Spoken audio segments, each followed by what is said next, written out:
He watched the workers finish refilling the train's water tanks. Soon it was ready for the climb over the Raton Pass into New Mexico territory, and it started pulling out of the station. In the renewed silence, Salvatore sat on his suitcase and began to look around at this place that would become his new home. It was a strange-looking land with streets of dirt and buildings of wood, weak-looking, not like the solid stone buildings back home in Pacentro. Up ahead, beyond the station, the ground looked dry, dotted with small, scraggly trees and weeds. Beyond a few houses made of stucco or adobe, lay a backdrop of a hill that was flat on top. Looking over his shoulder, he saw the dirt road drop down to a stream and a wooden bridge. On the other side of the stream was a scattering of buildings. The business section of Trinidad, a hodgepodge of wood, brick, and adobe with wooden sidewalks. Beyond them lay another one of those strange hills with a flat top.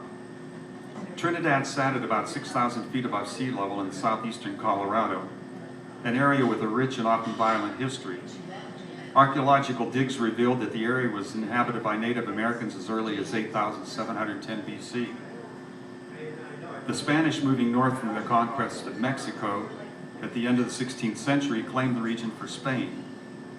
This trail served as a main east-west route, and during the late 1860s had been heavily raided by the Plains Indians in an effort to keep the white man from taking their land.